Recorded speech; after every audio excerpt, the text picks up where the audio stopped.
Corona संकटाच्या काळात भारताची अर्थव्यवस्था रुळावर आणण्यासाठी काल पंतप्रधान नरेंद्र मोदींनी 20 लाख कोटींचं करोना पॅकेज जाहीर केलेलं आहे। त्याचा तपशीलवार उलगडा आता अर्थमंत्री निर्मला सीतारामन करतायत। आज पहिला दिवस होता। जवळपास 10,000 कोटी रुपये तेवढी आर्थिक मदत ही सूक्ष्म आणि लघु उद्योगांसाठी केली जाईल। कशा कशा पद्धतीने ती केली जाईल याचा तपशीलवार लेखाजोखा त्यांनी आज मांडण्याचा प्रयत्न केला। त्यामध्ये अनेक बाबी आहेत, पण एकूणच करोना संकटाच्या काळात भारतीय अर्थव्यवस्था जी डबघाईला आलेली आहे तिला सावरण्यासाठी केंद्र सरकारचे प्रयत्न हे पुरेसे आहेत का? त्याचबरोबर विरोधकांनी जी मागणी केली होती की जीडीपीच्या 10% इतकी रक्कम तुम्ही करोना संकटासाठी आर्थिक पॅकेज म्हणून द्या, तर ती घोषणा पंतप्रधानांनी केलेली आहे।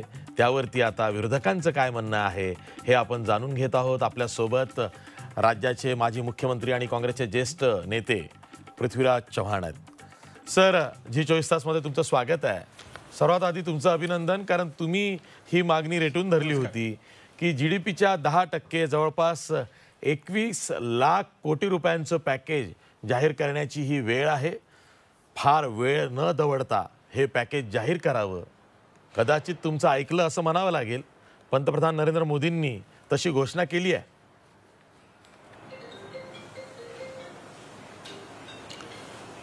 माझं ऐकलं असं समजण्याचं काही कारण नाही।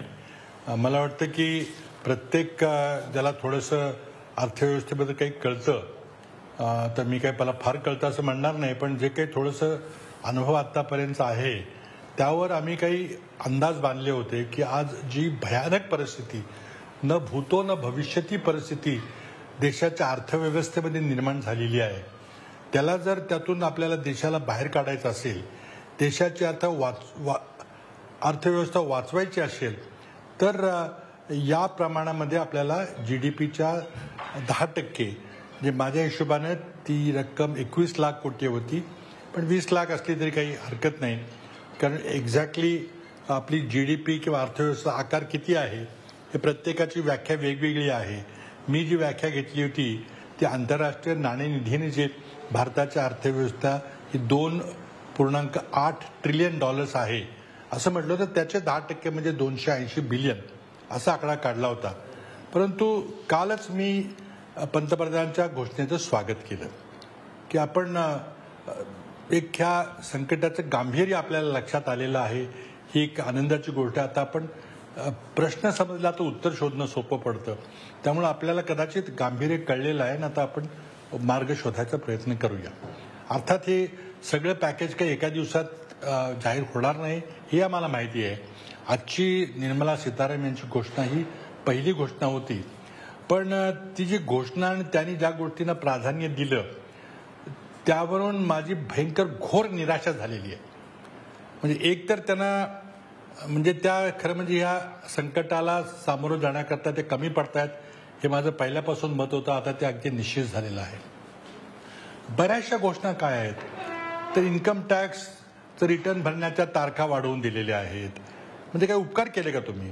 जर सरकारने नसते केले तर कोर्टाने दिल्या असत्या तारखा। आज धंदे बंद पडलेले आहेत, तर त्या वेळेमध्ये तुम्ही इन्कम टॅक्सच्या रिटर्न भरायच्या तारखा पूर्वीप्रमाणेच ठेवा म्हणण्याला काही अर्थ नाही आहे। आज बऱ्याचशा गोष्टी क्लिअर नाहीत, कारण त्यांच्या पत्रकार परिषदेमध्ये काही स्पष्ट झालेलं नाही। आपल्याला त्या डिटेल्स करता वाट बघावी लागेल। त्यामध्ये त्यांनी MSME म्हणजे मायक्रो स्मॉल आणि मीडियम एंटरप्राइजेस, सूक्ष्म लघु आणि मध्यम उद्योग यांच्या व्याख्येमध्ये बदल करण्याचं सूचना केली आहे। आता हे बदल हे अनेक दिवसापासून याची चर्चा चालू आहे। उलट आतापर्यंत याची घोषणा व्हायला पाहिजे होती, या ना कारणामुळे ती होऊ शकलेली नाही। काही बदल नैसर्गिक असतात। गुंतवणुकीची मर्यादा जी खूप वर्षापूर्वी ठरली होती, आता महागाईमुळे ती आपोआपच ती जी लिमिट आहे ती वाढवायची गरज असते, ती वेळोवेळी वाढवली जाते। त्यामध्ये काही फार मोठी सवलत दिलेली आहे असं मानायचं काही कारण नाही। एक दुसरा महत्त्वाचा मुद्दा जो आहे त्यावर मी टिप्पणी करू इच्छितो की 200 कोटी रुपयापर्यंतचे टेंडर हे ग्लोबल टेंडर काढावे लागणार नाही, देशांतर्गत त्या गोष्टी खरेदी करण्याची सक्ती करण्यात आलेली आहे. मला वाटतं यातून अपेक्षा अशी आहे की मग देशी उद्योगांना त्यातून बळ मिळेल किंवा त्यांना धंदा मिळेल वगैरे. म्हणजे याचा अर्थ आपण परदेशी कॉम्पिटिशनला घाबरतोय, भीतोय. जर परदेशी कॉम्पिटिशन झाली तर आपल्या देशाच्या कंपन्यांना टेंडर ते खरेदी करता येणार नाहीत, कारण त्यांच्या किमती जास्त आहेत. चीनचा माल वगैरे स्वस्तात येतोय, पण त्याला बंदी करायची, किंवा अमेरिकेचा चांगला दर्जाचा, जपानचा चांगला दर्जाचा माल असेल तर त्या मालाला बंदी करायची. ही जी घोषणा आहे ही काही घोषणा ही काही फार स्वाभिमानाची आणि स्वावलंबनाला पूरक अशी नाहीये. उलट दुसरी गोष्ट अशी की जे जागतिक व्यापार संघटनेचे नियम आहेत त्या नियमाला अनुसरून ही नाहीये. त्यामुळे ही रद्दबातल ठरवण्यात येईल अशी मला खात्री आहे. पण अशा प्रकारचे निर्बंध आयात निर्यातीबद्दल आपण घालू शकत नाही. त्याचबरोबर जी MSMEची व्याख्यामध्ये बदल केलेला आहे. माझं पहिल्यापासून मत असं आहे की आपल्या देशामध्ये पहिल्यांदा पूर्वी स्मॉल स्केल इंडस्ट्रीज असायच्या, SSI सेक्टर होता. त्याची व्याख्या बदलून आपण मायक्रो, स्मॉल आणि मीडियम सेक्टर घेतले. पहिला माझा आपत्तीचा मुद्दा आहे की आपण या तिन्ही उद्योगांना एका टोपलीत टाकतो, एका ह्याच्यात टाकतो आणि त्यांची सगळ्यांची एकत्र चर्चा करतो. मायक्रो एंटरप्राइजेसची संख्या किती आहे? तर MSMEच्या एकूण संख्येच्या 99.5% ही सूक्ष्म उद्योगांची संख्या आहे. 99.5%. राहिलेल्या 0.5% 0.45% हे लघु उद्योग आहेत आणि 0.5% हे मीडियम इंडस्ट्रीज आहेत. म्हणजे एका बाजूला आपण 99.5% कंपन्यांच्या विषयाबद्दल बोलायचं की त्यामध्ये हे सगळे बाकीचे 0.5% घेऊन सुद्धा वेगळा विषय करायचा, कारण हे 0.5% कंपन्या फार मोठ्या आहेत, त्यांचा टर्नओव्हर मोठा आहे, त्यांची माणसं मोठी आहेत. पण माझी पहिल्यांदा माझी अपेक्षा होती, मागणी होती की आपण आता तिघांना एकत्र बोलण्यापेक्षा आणि एक मंत्री त्या तिघांच्याबद्दल प्रश्न सोडवण्यापेक्षा आपण 2 वेगळे भाग केले पाहिजेत. मायक्रो एंटरप्राइजेस हा वेगळा विषय केला पाहिजे. त्यामध्ये 99.9 म्हणजे कित्येक कोट्यावधी जे उद्योग आहेत किंवा उद्यम आहेत, मग त्यामध्ये तो पावभाजीवाला विकणारा माणूस असेल, तो फळबाग गाडीवरनं नेणारा माणूस असेल, एखादा चहाचं दुकान असेल, टपरी असेल, हे सगळे मायक्रो इंडस्ट्रीज आहेत. यांचे प्रश्न आणि लघु उद्योगांचे प्रश्न वेगळे आहेत. जे बँकिंग ज्यांना लोन आहे, जे बिलं रेज केल्यानंतर त्यावर कर्ज उभं करतात, ज्यांना कॅश क्रेडिट लिमिट मिळते वगैरे, यांचे प्रश्न वेगळे आहेत. त्यामुळे एक तर पहिल्यांदा त्यांनी सूक्ष्म उद्योग आणि स्मॉल आणि मीडियम यांना वेगळं केलं पाहिजे. आणि त्यांच्या व्याख्येमध्ये बदल केलेला, आपली ही व्याख्या सगळी जी आहे तो गुंतवणुकीवर आधारित आहे आणि आता टर्नओव्हर त्यामध्ये घातलेला आहे.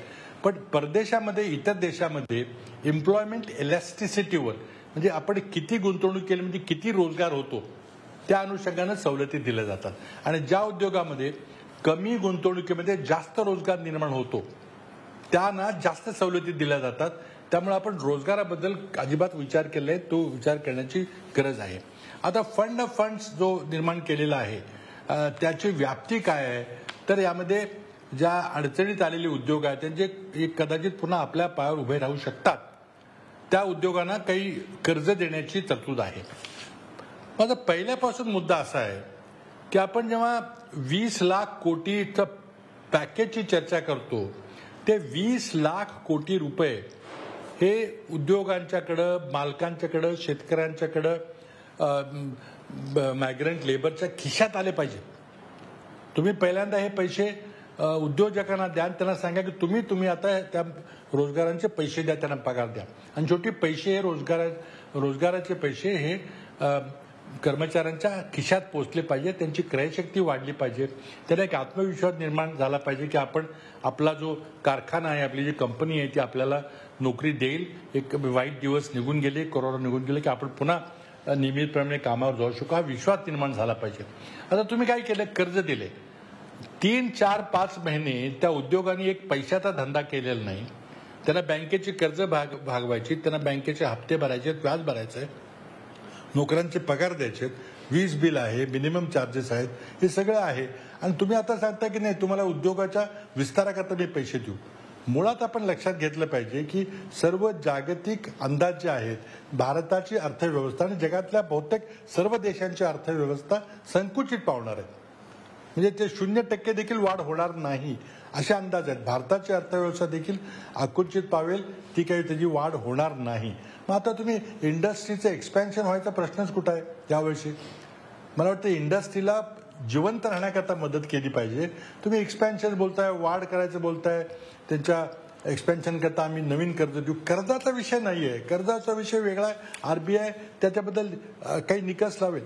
सरकारनं बजेटमध्ये आपण जेव्हा खर्चाचे आकडे सांगतो, जेव्हा दरवर्षी आपण बजेट प्रस्तुत करतो, इतकं उत्पन्न होईल आणि इतका आम्ही खर्च करणार आहे, पगारावर, पेन्शनवर, व्याज भरण्याकरता हा निश्चित खर्च होणारच आहे. आणि त्यानंतर मी विकास कामांच्यावर, रस्त्यावर इतका खर्च करणार आहे, संरक्षण खात्यावर नवी सशस्त्र घेण्याकरता इतका खर्च करणार आहे. हे खर्चाची बाब आहे. हे तुम्ही कर्ज मिळणारे सांगू नका मला. आणि म्हणून अमेरिकेत प्रसिद्ध जी सेंटेन्स आहे ती मी वारंवार बोलतोय सारखे, लेंडिंग आणि स्पेंडिंग. आम्हाला तुम्ही निर्मला सीतारामनच्याकडून अपेक्षा आहे की तुम्ही स्पेंडिंग किती करणार आहात, तुम्ही खर्च केलेले पैसे कुणाच्या तरी खिशात जातील, त्यांच्या रोजीरोटीचा प्रश्न सुटेल. तुम्ही आम्हाला सांगता आम्ही लेंडिंग किती करणार आहे, बँक या सेक्टरला पैसे देणार आहे, त्या सेक्टरला पैसे देणार आहे. आणि त्यामुळे पहिल्यांदा जेव्हा कोणी हे सगळ्या पॅकेजची रचना आपल्या पुढे येईल तर आम्ही एकच गोष्ट बघणार आहे, यापैकी किती पैसे खर्च केले जाणार आहेत सरकारकडून, आणि ते मग त्यानं त्या प्रकारे शेवटच्या माणसाच्या खिशात ते पैसे पगाराच्या रूपानं किंवा एखाद्या कॉन्ट्रॅक्टरला रोजगार त्याला मिळेल त्याला कसे मिळतील. कॉन्ट्रॅक्टरकडे देखील मजूर असतात, शेवटी मजुरांच्या खिशात पैसे गेले पाहिजेत. आणि त्यांचा रोजगार वाचवायचा प्रयत्न करतोय आणि या पॅकेजमध्ये काहीही स्पष्टता निर्माण होत नाही. आता एक उदाहरण आणखी घेऊया. TDS म्हणजे टॅक्स डिडक्टेड सोर्स, याचा तुम्ही टक्केवारी जी आहे ती मला वाटतं 25% कमी केलेली आहे आणि त्यामुळे 50,000 कोटी रुपयाचा आकडा भोगवून सांगितलाय. TDS म्हणजे काय? जे आपल्याला टॅक्सचं देणं आहे त्याचा आपण काही ॲडव्हान्स टॅक्स घेतो, ते सरकारच्या खजिन्यामध्ये चलन फिरतं, चलन राहावं, सरकारकडे पैसे येत राहावेत म्हणून काही भाग तो TDSच्या रूपाने टॅक्स डिडक्टेड सोर्स, म्हणजे मुळातच आपण काही पैसे कापून घेतो आणि ते नंतर ऍडजस्ट करतो की तुमच्या एकूण टॅक्स देयकापैकी इतके पैसे आम्हाला पोहोचलेले आहेत, आता बाकीचे तुम्ही भरा. त्यामध्ये तुम्ही 25% कपात केलेली आहे, म्हणजे थोडेसे 25% हातात खेळतील, पण ते सगळे पैसे पुन्हा टॅक्सच्या रूपानं प्रत्येक टॅक्स पेअरला द्यावे लागणार आहेत. परतावा द्यावा लागेल. रेट कमी झालेला नाही, फक्त सुरुवातीला ते सगळे पैसे द्यावे लागणार आहेत. उलट टॅक्स रेट कमी झाला तर कायमस्वरूपी तुमच्याकडे ते पैसे राहिले असते. त्यामुळे TDSचा रेट 25% केला, ठीक आहे, ही काय फार मोठी बाब नाही आहे. किंवा ते 50,000 कोटीचा जो आकडा तुम्ही सांगितलाय तो तुम्ही कुठेतरी बेरजेमध्ये धरला तर मग ते अक्षरशः दुर्दैव असेल.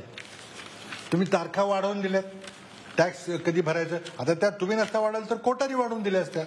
सर आपण थोडस त्याच्या संरचनात्मक चौकटीकडे जाऊया. या पॅकेजमध्ये जेव्हा काल पंतप्रधानांनी घोषणा केली, आशिषजी आता बोला. हा नाही, एकच सांगतो मी की जे आता फोर्स मेजॉर आहेत, म्हणजे काही नैसर्गिक आपत्ती आली तर मग कॉन्ट्रॅक्ट जे आहे ते पूर्ण करण्यामध्ये त्याला सूट मिळते एखाद्या कंपनीला, ती मिळतेच आहेत. आता कोरोनासारखं एवढं मोठं महाभयंकर संकट आलेलं आहे, त्यामुळं कॉन्ट्रॅक्ट पूर्ण करण्याची तारीख वाढवून दिली, हाऊसिंगच्या जे तारखा आहेत त्या तारखा वाढवून दिल्या, हाऊसिंग प्रोजेक्ट कंप्लीट करण्याकरता 6 महिने वाढवून दिले. काही पॅकेजचा भाग झाला की नैसर्गिक आहे, हे करावंच लागणार आहे. तुम्ही नसतं केलं तर कोर्टाने दिलं असतं प्रत्येकाला करून. आणि त्यामुळे मला वाटतं सिव्हिल वर्क्सना 6 महिने वाढवून दिलेले आहेत, बँक गॅरंट्या देखील ते तारीख वाढवून दिले. तारीख वाढवणं हा काही पॅकेजचा भाग आहे, करावंच लागणार आहे. ते तुम्ही कुठं मोजू नका किंवा त्यातून आम्ही काहीतरी फार मोठं केलंय हे काही सांगू नका. क्रेडिट गॅरंटी म्हणजे पुन्हा कर्ज देण्याचा भाग आहे की आम्ही कर्ज दिले तर त्या कर्जाला आम्ही थक हमी देऊ. किती टक्के देऊ? 20% देऊ. 20% कर्ज आम्ही थक हमी जर दिली तुम्ही छोट्या कंपन्यांना, NBFCला वगैरे, तर बाकी 80%चं काय करायचं? आणि त्यामुळं ही 20% थक हमी जर केंद्र सरकारनं दिलेली, त्यामुळं फार मोठा पतपुरवठा बँकांना मिळेल. ही जी हा जो गैरसमज आहे तो मला वाटतं सरकारने काढला पाहिजे. डिस्कॉम्स म्हणजे ज्या वीज वितरण कंपन्या आहेत त्यांच्याकरता 90,000 कोटीची तरतूद केलेली आहे. आता ही REC आणि PFC कडून तरतूद केली. याचा अर्थ दोन्ही REC आणि PFC हा वित्त पुरवठा करणाऱ्या संस्था वीज खात्याच्या आहेत. म्हणजे हे कर्ज आहे का? काही त्यांना कॅश ग्रँट दिलेली आहे. कॅश ग्रँट दिली तर त्याचा कुठेतरी फायदा होईल. पण नुसता पतपुरवठा असेल, कर्ज पुरवठा असेल तर त्याचा काही उपयोग नाही आहे. कारण आता जे नुकसान झालेलं आहे, कारण वीज खरेदी न केल्यामुळं जो तोटा झाला तो तोटा कोण भरून काढणार आहे? त्यामुळे त्यावरही काही कुणाचं समाधान करण्याचं काही कारण नाही. हा, EPFला प्रॉव्हिडंट फंडाला जे 3 महिने वाढ दिलेली आहे आणि तो सर्व प्रॉव्हिडंट फंड 12% कर्मचाऱ्याचा आणि 12% मालकाचा, 24% सरकार भरेल, ही चांगली घोषणा होती आणि ती आणखी 3 महिन्याकरता वाढवून दिलेली आहे, ती स्वागतार्ह आहे. पण त्यावेळेस दुसरी एक पोटसूचना आहे की जे 12% जे कामगाराच्या खात्यात जमा होतात त्याऐवजी 10% आता करावे लागतील. याचा मी एक निषेध करतो. म्हणजे तुम्ही कुणाच्या जीवावर तुम्ही उदार होताय? कर्मचाऱ्याचे 10% मालक कमी करणार आणि त्याचे कापून घेतले जातात 12%, त्याच्याऐवजी 10% करणार. काय उपयोग आहे? मला वाटतं तुम्ही कर्मचारी जे मालक पैसे देतात ती बिलकुल कमी नाही करता कामात करता नाही. आणि जे 10% जर कर्मचाऱ्याचे गेले तर 2% जो फरक असेल तो सरकारने भरला पाहिजे.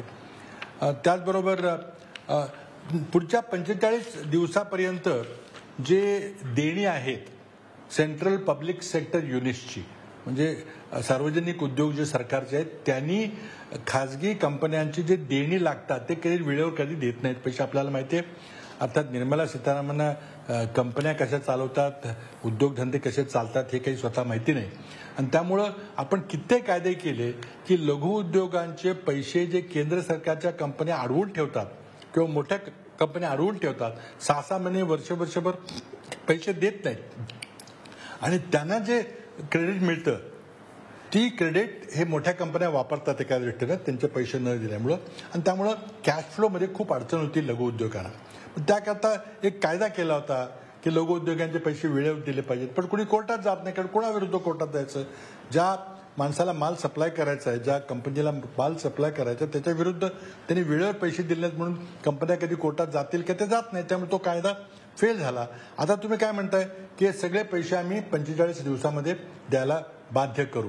पण काय होतं की कुठंतरी माल जेव्हा सप्लाय होतो त्यामध्ये ती मोठ्या मोठ्या सार्वजनिक कंपन्यात काहीतरी त्यात उणे पुरे काढतात, काहीतरी त्रुटी काढतात आणि मग सांगतात की तुमचा माल काही योग्य नाहीये आणि त्यामुळे ते पैसे देत नाही. पण खऱ्या अर्थानं पैसे देण्याचं टाळतात, कारण त्यांची आर्थिक परिस्थिती अडचणीची आहे. त्यामुळे जिथून पैसे वाचवतील ते प्रत्येक जण वाचवायचा प्रयत्न करतं. या 45 दिवसाचे पैसे देण्याचा जो आज निर्णय घेतला त्याचा काही उपयोग होईल असं मला वाटत नाही. बाकी हे सगळं पॅकेज अभ्यास करावा लागेल. यात माझं फारच निराशा झालेली आहे. म्हणजे संकट किती गंभीर आहे आणि तुम्ही तारखा वाढवून देताय आणि मी कर्ज द्यायला सांगू म्हणून सांगताय. कर्जाची गरज नाही, आज जीवन मरणाचा प्रश्न निर्माण झालेला आहे.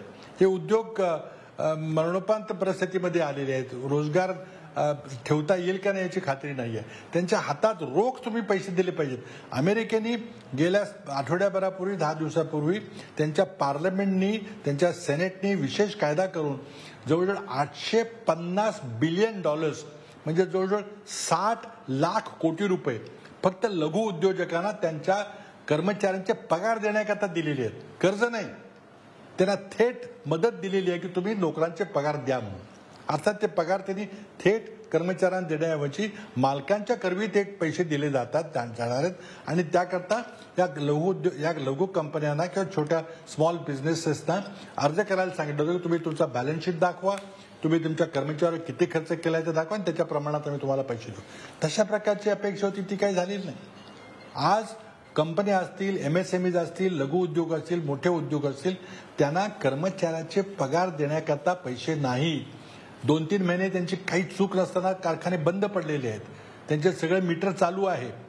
बँकेचे हप्ते भरायचे, व्याज भरायचे, विजेचं बिल भरायचे, पाण्याचं बिल भरायचे आणि त्याकरता आणि त्यात नोकरांचे पगारही द्यायचे. शेवटी ते कुठून देणार पैसे? त्यांना पैसे देणं गरजेचं होतं. ते कुठं दिलेले, उचलून पैसे दिले पाहिजेत. सर, तुम्हाला असं म्हणायचं आहे का, तुम्हाला असं म्हणायचं आहे की उद्या बेलआउट पॅकेजेसची मागणी वेगवेगळ्या सेक्टर्सकडनं सरकारकडे येईल तेव्हा या पॅकेजचा क्वांटम, व्हॉल्यूम हा वाढेल, बेलआउट पॅकेजेस द्यावे लागतील? नाही, मला वाटतं अजून सुरूच झालेलं नाही ना. आपण 20 लाख कोटी कुठं बोलतोय, तर आता समजा त्या 20 लाख कोटीपैकी 1,70,000 तरी मायनस केले, म्हणजे माझी अपेक्षा आहे की 20 लाख कोटी अधिक दिले पाहिजेत, पण जरी आपण ते धरले तरी 18 लाख कोटी द्यावे लागतील. कुठे आहेत पैसे 18 लाख कोटी? हे तुम्ही कर्ज देणार हे जर आकडे मोजले तर ही फसवणूक आहे, नुसती निराशा नाही, तरी जनतेची आणि गोरगरीब जनतेची फसवणूक आहे असं माझं स्पष्ट मत आहे.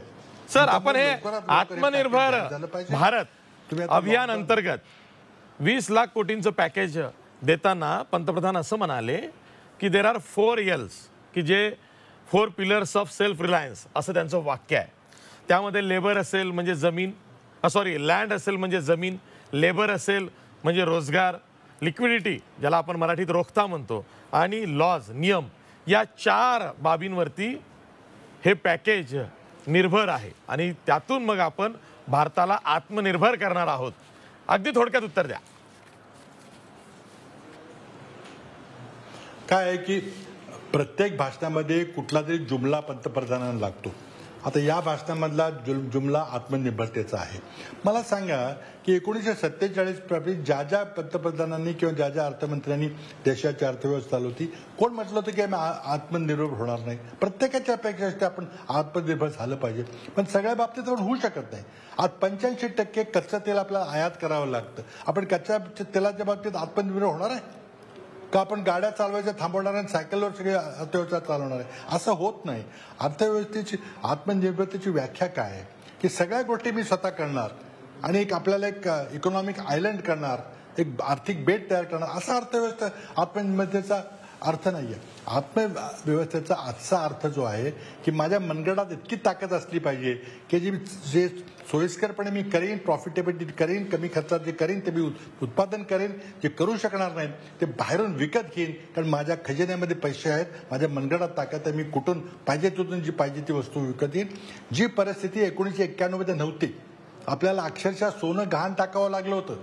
आरबीआयचा स्टेट बँकेचा चेक वाटणार नाही, उद्या बाउन्स होईल अशी परिस्थिती निर्माण झाली होती. ती परिस्थिती आणि आजची परिस्थिती, आणि त्यामुळे आत्मनिर्भरता म्हणजे काय, तर माझी अर्थव्यवस्था इतकी मजबूत आहे की मला जे पाहिजे ते मी घेऊ शकेन, आणि माझं राजकारण इतकं मजबूत आहे की जेव्हा अमेरिका आमचा हात पिरगळते की इराणमधून तेल घ्यायचं नाही, स्वस्तात तेल घ्यायचं नाही, तर महागातलं तेल तुम्ही अमेरिकेतून किंवा इतर देशात घ्या, तेव्हा जेव्हा आपण शरण जातो, किंवा प्रेसिडेंट ट्रम्प जेव्हा म्हणतात की तुम्ही जर याद राखा, तुम्ही आमच्या कंपन्यांनी तुमच्याकडे ते HCQचे औषध तिथे विकत घ्यायची ऑर्डर दिली आहे, तुम्ही आता म्हणता आम्ही देणार नाही, तुम्ही जर दिलं नाही तर तुम्ही याद राखा तुमच्यावर आम्ही आर्थिक निर्बंध घालू. अगदी 2 दिवसामध्ये प्रधानमंत्र्यांनी त्या ठिकाणी शरणागती पत्करली आणि त्यांना औषध दिलं. आत्मनिर्भरतेचा अर्थ हा आहे. तुमचं राजकारण, तुमची राजकीय ताकद, आंतरराष्ट्रीयता एवढी पाहिजे की असं तुम्हाला कोणी झुकू शकणार नाही, अशी त्याला अर्थ आत्मनिर्भरता करतात. आणि जे 4 ते L जे म्हटलेले आहेत ते इतकं हास्यास्पद आहे की ह्या अर्थशास्त्रातले 200-300 वर्षापूर्वीचे नियम आहेत की लँड, लेबर, कॅपिटल, एंटरप्राइज हे 4 फॅक्टर्स ऑफ प्रोडक्शन म्हटले जातात. आता त्यांनी त्या सगळ्यांना फक्त लची अध्याक्षरे दिलेली आहेत. आता लॉज म्हणजे काय, बिना कायद्याचा कुठला धंदा चालतो का, कुठली अर्थव्यवस्था चालते का? आणि त्यामुळे मला आता काय, लिक्विडिटीचा अर्थ अनेकांनी असा काढला की आरबीआय म्हणजे रिझर्व्ह बँकेतली लिक्विडिटी वापरली जाईल की काय? लिक्विडिटी चुकीचं आहे ना. कॅपिटल हा जो शब्द आहे फॅक्टर्स ऑफ प्रोडक्शनचा, कॅपिटल म्हणजे काय, पैसे. मग पैसे तुमच्याकडे असल्याशिवाय, लिक्विडिटी असल्याशिवाय त्याला कॅपिटल म्हणता येणार नाही. ठीक आहे सर, वेगळा शब्द लिक्विडिटीचा वापरला आणि तुम्ही L मध्ये त्याला ओढून तोडून तुम्ही काहीतरी अंताक्षरी जुळवायचा प्रयत्न करताय. म्हणजे पंतप्रधानांच्याकडून माझ्याकडून एक अर्थव्यवस्थेबद्दलची काहीतरी अपेक्षा आमची होती, अशी जुमलेबाजी अपेक्षा नव्हती. माझी घोर निराशा आहे, जुमलेबाजी म्हणून झालेली आहे. आणि जी काल जे मला एक आनंद झाला होता की काहीतरी खरोखरी अर्थव्यवस्थेला चालना मिळेल 20 लाख कोटीची, आज ती पूर्ण निराशा झाली आहे. त्या सर्व आशांच्यावर पाणी पसरलेलं आहे. ठीक आहे सर, खरं तर हे जे मेगा पॅकेज आहे करोनाचं 20 लाख कोटी रुपयांचं, यामध्ये बरंच ॲड ऑन होणार आहे. निर्मला सीतारामन उद्या परवा आणखी 2 प्रेस कॉन्फरन्सेस घेणार आहेत. टप्प्याटप्प्यानं सर्व 20 कोटी रुपयांचा 20 लाख कोटी, सॉरी त्यांच्या ट्विटमध्ये जी चूक झाली ती माझ्या बोलण्यातूनही झालेली आहे. 20 लाख कोटी. तर हे जे 20 लाख कोटींचं पॅकेज आहे त्याचा उलगडा निर्मला सीतारामन ह्या उद्या आणि परवा सुद्धा करणार आहेत. त्यानंतरही आम्ही तुमची प्रतिक्रिया घेऊ, पण तुर्तास आज इथेच थांबतोय. धन्यवाद, तुम्ही वेळात वेळ काढून ही मुलाखत दिली त्याबद्दल. पात्रा झी 24 तास, रहा एक पाऊल पुढे.